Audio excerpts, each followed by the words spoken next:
हाय नमस्ते आदाब सत श्री अकाल, की हालचाल, कैसे आप लोग। मैं कुलदीप भंडारी स्वागत करता हूं आपका नेक्स्ट टॉपर्स के इस अमेजिंग से प्लेटफॉर्म पे, जहां पे आज हम करने वाले हैं ट्रिग्नोमेट्रिक फंक्शन का रैपिड रिवीजन। यानी कि ये पूरा का पूरा चैप्टर सिर्फ और सिर्फ 15 से 20 मिनट में। तो यार पहले सेशन स्टार्ट करने से पहले कुछ चीजें बता देता हूं, क्योंकि कमेंट सेक्शन में ना फिर इतना गालियां सुनने को मिलती है ना कि सर ने पूरा चैप्टर नहीं करवाया। बेटा ये सेशन उन बच्चों के लिए जिनका एग्जाम कल है या परसों है और वो लंबे सेशन नहीं देख सकते। इस सेशन में मैं आपका क्विक रिवीजन दूंगा आप लोगों के कॉन्सेप्ट्स का, और साथ के साथ सारे फॉर्मूले रिवाइज करवाऊंगा, और साथ के साथ कुछ इंपॉर्टेंट क्वेश्चंस भी कराऊंगा, और 5 इंपॉर्टेंट क्वेश्चंस आप लोगों के लिए होमवर्क के लिए दूंगा। तो अगर आप ये एक्सपेक्टेशंस के साथ आए हो कि सर मेरे को इस चैप्टर में पूरा समझाएंगे भी, तो वो नहीं है। This session is only for revision purpose. ठीक है, क्लियर हो गया। बाकी अगर आप लोगों को मेरा पढ़ाया हुआ डिटेल्ड वीडियो देखना है, जो कि मैंने बहुत अमेजिंग तरीके से पढ़ाया है, इसी सेशन के डिस्क्रिप्शन में आप लोगों को मिल जाएगा इस सेशन का, इस चैप्टर का डिटेल्ड वन शॉट, जिसमें मैंने 2-2.5-3 घंटे में शायद मैंने इस पूरे के पूरे चैप्टर को अच्छे से समझाया है, फॉर्मूलों को याद करने की ट्रिक बताई है, सारा कुछ बताया। ठीक है, क्लियर हो गया। तो बढ़ते फटाफट से आगे और जानने की कोशिश करते हैं कि क्या कुछ टॉपिक है अपने पास इस पूरे के पूरे चैप्टर में।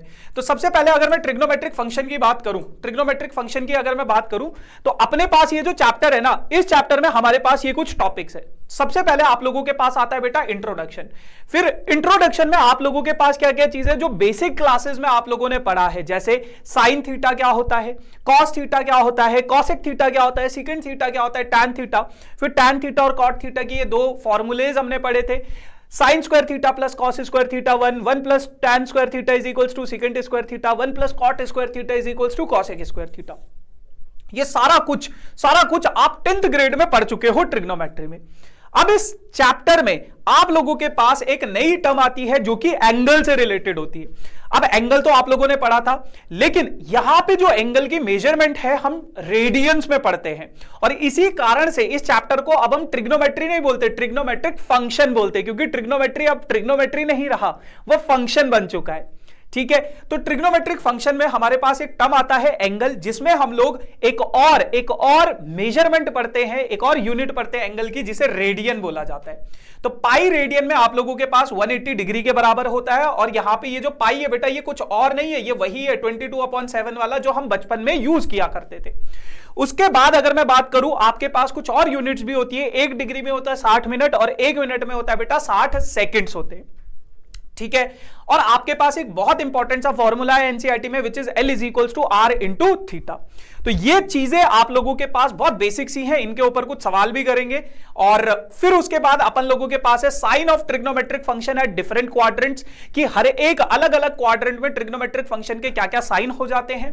फिर trigonometric function at multiple angles, अलग अलग एंगल्स, जैसे साइन 3π/2, साइन 31π/10, इन पे क्या वैल्यूज होती है। फिर domain range of trigonometric functions, उनके ग्राफ कैसे होते हैं, डोमेन क्या होता है, रेंज क्या होता है, and at the end trigonometric identities. तो ये टॉपिक्स आप लोगों के पास इस पूरे के पूरे चैप्टर में है।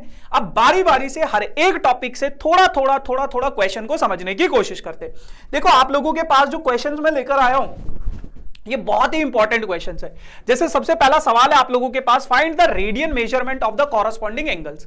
आपके पास 40 डिग्री 20 मिनट्स ये एक एंगल दे रखा है, इस एंगल को आपको रेडियंस में कन्वर्ट करना है। तो सबसे पहले आपने क्या किया, ये 20 मिनट्स को आपने कन्वर्ट किया डिग्री में, क्योंकि पूरा का पूरा डिग्री में होना चाहिए। आपके पास क्या है, 1 डिग्री में π/180 रेडियंस होते, तो आप पूरा का पूरा डिग्री में होना चाहिए। तो मिनट को डिग्री में, 1 मिनट में कितना होता है आप लोगों के पास, 1/60 डिग्री हो जाता है। तो इसकी जगह पे 20 मिनट में 20/60 कट करोगे तो ये कितना हो जाएगा, ये आपके पास हो जाएगा 41/3 पूरा डिग्री। अब इसको अगर मैं कन्वर्ट करूं मिक्स्ड फ्रैक्शन को सिंपल फ्रैक्शन में, तो 121/3 डिग्री। फिर अगर मैं 1 डिग्री में π/80 रेडियंस होता है, तो इसमें सब्स्टिट्यूट करूंगा, तो मल्टीप्लाई कराओगे तो ऊपर वाले से ऊपर वाला मल्टीप्लाई, नीचे वाले से नीचे वाला मल्टीप्लाई, आपके पास ये फाइनल आंसर आ जाएगा। 1 मार्कर क्वेश्चन आप लोगों के पास ऐसा देखने को मिल सकता है। फिर सेकंड कॉन्सेप्ट था आप लोगों के पास कि अलग अलग क्वाड्रेंट्स में आपके ट्रिग्नोमेट्रिक फंक्शंस क्या होते हैं। तो बेटा इसका एक ट्रिक होता है याद करने का, all student of 10th class, यानी कि फर्स्ट क्वाड्रेंट में सारे के सारे ट्रिग्नोमेट्रिक फंक्शन पॉजिटिव होंगे, सेकंड क्वाड्रेंट में साइन और कॉसिक पॉजिटिव होगा, थर्ड क्वाड्रेंट में टैन और कॉट पॉजिटिव होगा, और फोर्थ क्वाड्रेंट में आप लोगों के पास कॉस और सिकेंड पॉजिटिव होगा। अब ये जो एक्स एक्सिस है बेटा, यहां पे जो एंगल्स होते हैं बेटा आपके पास होता है 0 होता है ना, फिर 2 पाई होता है, फिर 4 पाई होता है इधर की डायरेक्शन में, इधर होता है बेटा आप लोगों के पास पाई होता है, 3 पाई होता है ना, 5 पाई, यहां पे होता है बेटा आप लोगों के पास पाई बाई 2 है ना, फिर यहां पे होता है 3 पाई बाई 2, फिर उसी तरीके से 5 पाई बाई 2, 7 पाई बाई 2, इस तरीके से आपके एंगल्स चलते हैं। अच्छा, एक और चीज एंगल्स में मैं आप लोगों को बताना चाहता हूं कि कभी भी अगर आप लोगों के पास एंगल्स को अगर आप एंटी क्लॉकवाइज डायरेक्शन में काउंट करते हो, कैलकुलेट करते हो, तो ये पॉजिटिव होता है, और जब आप एंगल को क्लॉकवाइज डायरेक्शन में कैलकुलेट करते हो तो ये एंगल आप लोगों का नेगेटिव एंगल बन जाता है। ठीक है, तो नेगेटिव एंगल देख के घबराना नहीं है। ठीक है भैया, अब उसके बाद आप लोगों के पास ट्रिग्नोमेट्रिक फंक्शंस की अलग मल्टीपल एंगल्स पे क्या वैल्यूज होती है। जैसे अगर मैं बात करूं, देखो एक अगर आपने समझ लिया ना, एक केस समझ लिया, आप बाकी भी समझ जाओगे। Sine pi by 2 minus theta, ये पाई बाई 2 माइनस थीटा यानी कि first quadrant, pi by 2 plus theta यानी कि second quadrant, pi minus theta यानी कि second quadrant, pi plus theta यानी कि third quadrant, 3 pi by 2 minus theta कहां आएगा, थर्ड क्वाड्रेंट में, और 3 पाई बाई 2 प्लस थीटा कहां आएगा, फोर्थ क्वाड्रेंट में। उसी तरीके से 2 पाई माइनस थीटा कहां आएगा, फोर्थ क्वाड्रेंट में, और 2 पाई प्लस थीटा कहां आ जाएगा आपके पास, फर्स्ट क्वाड्रेंट में। अगर आपने साइन का केस समझ लिया, आप बाकी के केसेस भी समझ जाओगे। कैसे? देखो, आपको बस ये चीज याद रखना है कि जब भी आपका एंगल वाई एक्सिस पे होगा तो आपका चेंज होगा, एंगल क्या होगा, चेंज होगा, और एक्स एक्सिस पे आपका trigonometric function do not change होगा, चेंज नहीं होगा, है ना। और कैसे चेंज होगा, साइन कॉस में चेंज होगा, कॉस साइन में चेंज होगा, ध्यान से सुनना, टैन कॉट में चेंज होगा, कॉट टैन में चेंज होगा, सिकेंट कोसेक में चेंज होगा, और कोसेक सिकेंट में चेंज होगा। जैसे sine pi by 2 minus theta, अब मैंने बोला है पाई बाई 2 आएगा तो चेंज होगा, किसमें, साइन कॉस में चेंज हो जाएगा। Sine pi by 2 plus theta, pi by 2 आया तो साइन किसमें चेंज हो गया, कॉस में, कॉस थीटा हो गया।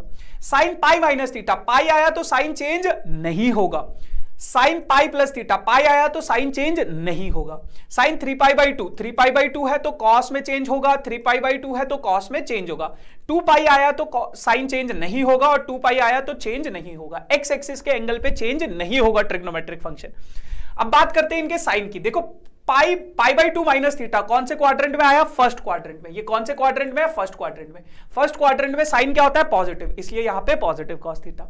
फिर पाई बाई 2 प्लस थीटा, यानी कि कौन से क्वाड्रेंट में आया, सेकंड क्वाड्रेंट में। सेकंड क्वाड्रेंट में साइन क्या होता है, पॉजिटिव होता है, इसलिए पॉजिटिव कॉस थीटा। इधर वाले का साइन चेक नहीं करना है, इधर वाले का साइन चेक करना है, क्लियर है। फिर पाई माइनस थीटा कौन से क्वाड्रेंट में आया, सेकंड क्वाड्रेंट में। सेकंड क्वाड्रेंट में साइन क्या होता है, पॉजिटिव होता है, इसलिए पॉजिटिव साइन थीटा। अब यहां पे देखना, साइन पाई प्लस थीटा कौन से क्वाड्रेंट में आया, थर्ड क्वाड्रेंट में। थर्ड क्वाड्रेंट में साइन क्या होता है, नेगेटिव, तो minus sine theta. Sine 3 pi by 2 minus theta कौन से क्वाड्रेंट में आया, थर्ड क्वाड्रेंट। थर्ड क्वाड्रेंट में साइन क्या होता है, नेगेटिव होता है। उसी तरीके से 3 पाई बाई 2 प्लस थीटा कौन से क्वाड्रेंट में आया, फोर्थ क्वाड्रेंट में। फोर्थ क्वाड्रेंट में साइन क्या होता है, नेगेटिव, इसलिए नेगेटिव कॉस थीटा। क्लियर है। अब यहां पे 2 पाई माइनस थीटा है। 2 पाई माइनस थीटा को कभी कभार हम लोग सिंपल ऐसे भी लिख सकते हैं, साइन माइनस थीटा, और ये होता है माइनस साइन थीटा के इक्वल। क्यों? क्योंकि आपके पास फोर्थ क्वाड्रेंट में साइन क्या होता है, नेगेटिव। तो यहां से हमारे पास दो बहुत प्यारी सी आइडेंटिटीज निकल कर आती है। Sine minus theta sine theta के इक्वल होता है, और cos minus theta cos theta के इक्वल होता है। अब आप लोगों को कमेंट सेक्शन में मुझे इसका आंसर बताना है इसी लॉजिक के हिसाब से कि tan 3 pi by 2 plus theta किसके बराबर होगा। इसका आंसर मुझे कमेंट सेक्शन में जरूर बताना। अब बेटा यहां पे आप लोगों के पास एक और बहुत प्यारा सा कॉन्सेप्ट निकल कर आता है कि कभी भी अगर साइन थीटा 0 हो जाए तो बेटा आपका जो थीटा होता है वो n पाई के इक्वल होता है, और यहां पे n जो होता है आपका कोई भी एक इंटीजर होता है। उसी प्रकार से अगर कॉस थीटा आपका 0 के इक्वल हो जाए तो थीटा जो होता है 2n प्लस 1 पाई बाई 2 के बराबर होता है, और n जो होता है आपका कोई भी इंटीजर हो सकता है। क्लियर है? ठीक है, तो ये बहुत बेसिक सी चीजें थी। अब इनके ऊपर आप लोगों के पास एक सवाल आ जाता है कई बार, कहता है क्या कि cos थीटा माइनस 1/2 के इक्वल है। x lies in third quadrant. x क्या है, थर्ड क्वाड्रेंट। थर्ड क्वाड्रेंट यानी कि क्या पॉजिटिव होगा, बस tan और cot पॉजिटिव होगा। क्लियर है। अब cos थीटा आपको दे रखा है तो cos square theta plus sin square theta, आपको बाकी के ट्रिग्नोमेट्रिक रेशियोज निकालने हैं। आपके पास ये आइडेंटिटी है, यहां से sin स्क्वायर थीटा क्या हो जाएगा 1 minus cos square theta, values substitute करोगे, देखो माइनस ये प्लस 1/4 हो जाएगा, सॉल्व करोगे तो 3/4 हो जाएगा, अंडर रूट लोगे तो प्लस माइनस 3/2 आ जाएगा sin x का वैल्यू। अब उसने बोला है x थर्ड क्वाड्रेंट में साइन क्या होता है नेगेटिव, तो साइन की पॉजिटिव वाली वैल्यू नहीं लोगे, कौन सी लोगे नेगेटिव। साइन पता चल गया तो कॉसेक भी निकाल लोगे, उसका रेसिप्रोकल हो जाता है ना। फिर टैन भी आप आसानी से निकाल लोगे, साइन अपॉन कॉस होता है, साइन की वैल्यू आपने सब्स्टिट्यूट करी माइनस √3/2, कॉस की वैल्यू सब्स्टिट्यूट करी, माइनस से माइनस कट गया, √3 आपके पास टैन बच गया। टैन आ गया तो कॉट भी आसानी से निकाल लोगे, इसका रेसिप्रोकल होता है, और कॉस गिवन था तो सेकंड भी आप आसानी से निकाल लोगे क्योंकि उसका रेसिप्रोकल होता है। क्लियर है? ऐसा सवाल आप अपने एग्जाम में एक्सपेक्ट कर सकते हो। ठीक है जी, चलो अगला सवाल है आप लोगों के पास कुछ इस प्रकार से कि आपके पास एक एक्सप्रेशन दे रखा है, आपको उसको 3/2 के इक्वल प्रूफ करना है। कैसे करोगे? देखो साइन सबसे पहला क्या है आपके पास, साइन π/6, आपको उसकी वैल्यू पता है 1/2। यहां पे क्या है cos π/3, cos π/3 की वैल्यू भी आपको पता है 1/2। यहां पे क्या है 7 π/6, अब 7 π/6 की आपको वैल्यू नहीं पता, लेकिन आपको पता है cosec 7 π/6 को मैं ऐसे लिख सकता हूं पाई प्लस π/6। अब पाई प्लस π/6, पाई पे cosec चेंज नहीं होगा, पाई प्लस π/6 यानी कि कौन सा क्वाड्रेंट लग गया, थर्ड क्वाड्रेंट। थर्ड क्वाड्रेंट में cosec क्या होता है नेगेटिव, तो माइनस cosec π/6। अब cosec π/6 की वैल्यू होती है 2 और ये माइनस साइन था तो -2। अब इनकी रिस्पेक्टिव वैल्यूज अगर आप सब्स्टिट्यूट करोगे, काटोगे पीटोगे तो ये 3/2 के इक्वल आपके पास आ जाएगा। मैं आपको लॉजिक बता रहा हूं क्योंकि देखो अगर मैं सवाल सॉल्व करने बैठ जाऊं ना, यहां पे एक सवाल 2 सवाल भी करूंगा तो आधे से ज्यादा घंटा तो उसी में हो जाएगा। बट हम 15 से 20 मिनट में क्विक रिवीजन आपका, बस आपको 10 मिनट बाद आपका एग्जाम है तो आप हर एक सवाल को सॉल्व नहीं कर सकते, आप बस एक रिवाइज करोगे कि अच्छा ऐसे ऐसे सवाल आ गया तो ऐसे ऐसे सॉल्व करना है ना। तो ये वीडियो सिर्फ और सिर्फ रिवीजन पर्पस के लिए। उसके बाद बेटा कई बार आप लोगों से पूछ लेता है कि आपके पास ट्रिग्नोमेट्रिक फंक्शन है, उसका ग्राफ बनाओ, डोमेन रेंज बताओ।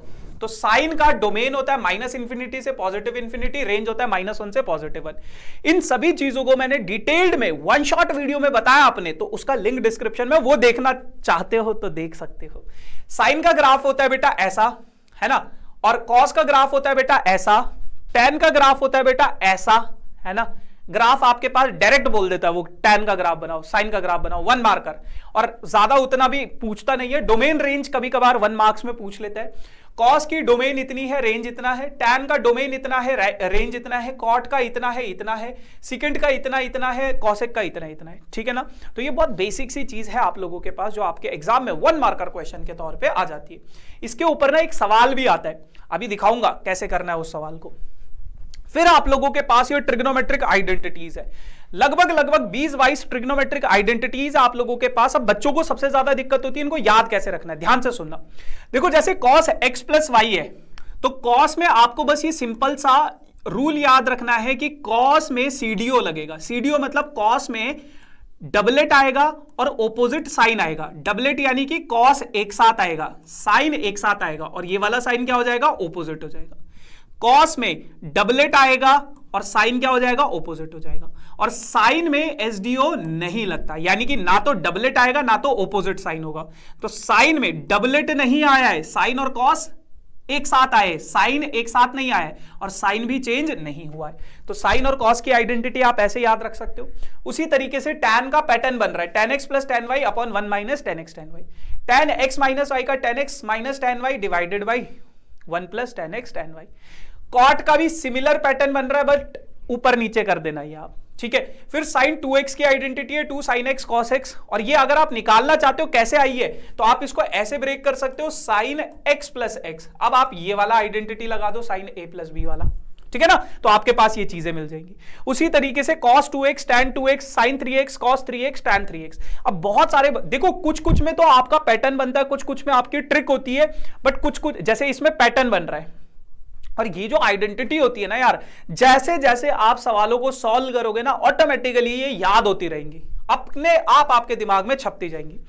फिर ये 8 आइडेंटिटीज बहुत फेमस है। अब ये कैसे आई हैं, आपको देखो बेटा cos x + cos y की अगर आइडेंटिटी याद रखनी है तो आपको बस ये फॉर्मूला याद होना चाहिए, cos x cos y।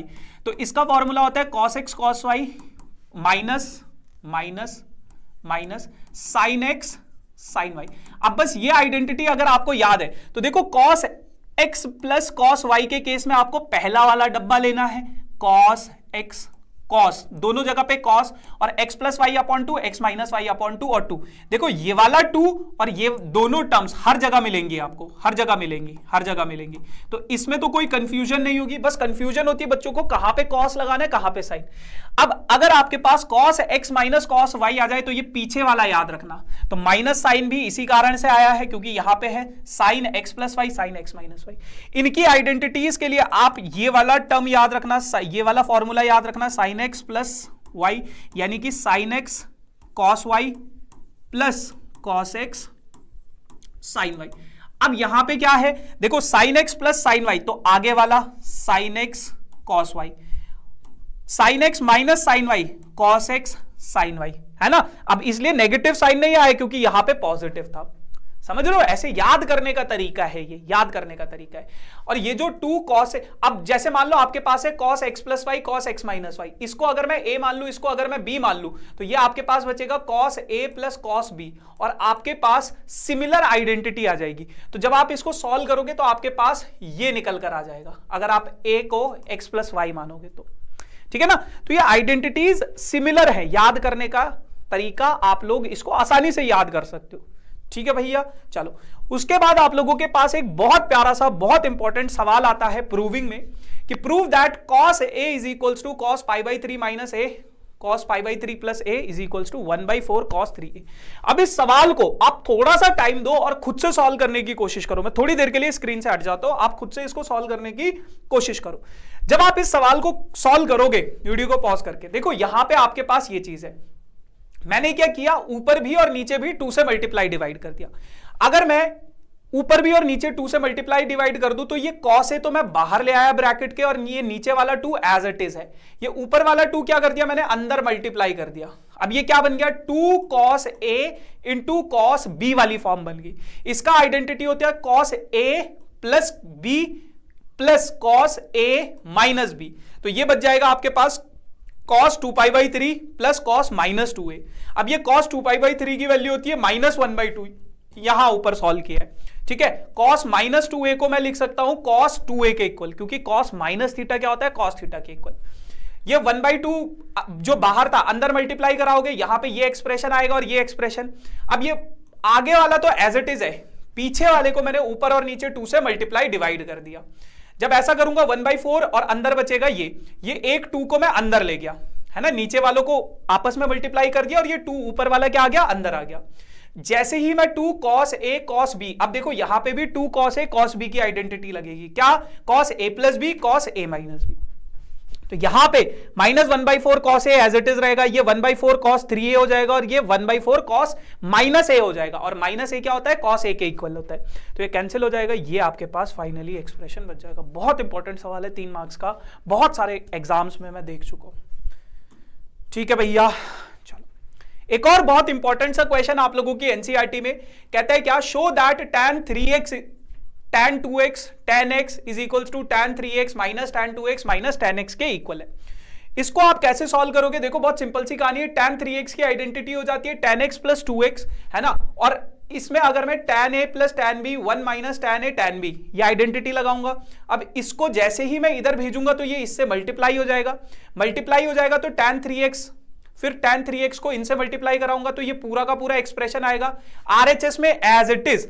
अब ये नेगेटिव वाला टर्म इधर भेज दो और ये दोनों के दोनों उधर भेजोगे तो tan 3x इधर पहले से था, tan 2x इधर आएगा नेगेटिव होगा, tan x इधर आएगा नेगेटिव होगा, और ये नेगेटिव टर्म पूरा का पूरा इधर आएगा तो tan x into tan 2x into tan 3x ये हो जाएगा।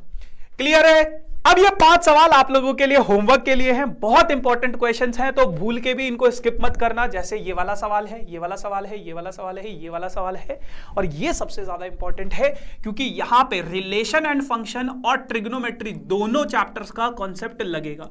तो ये बहुत इंपॉर्टेंट सवाल है, भूल के भी इन 5 सवालों को स्किप मत करना। I hope you all enjoying this series of rapid revision, है ना। बाकी के पहले 3 चैप्टर्स भी और 2 चैप्टर्स भी मैं करवा चुका हूं, तो सभी वीडियोस को जरूर देखना। बाकी डिटेल्ड वन शॉट के लिए इसी वीडियो के डिस्क्रिप्शन में जरूर उस लिंक को फाइंड आउट करके देख लेना। बाकी thank you so much, tata bye bye, see you soon.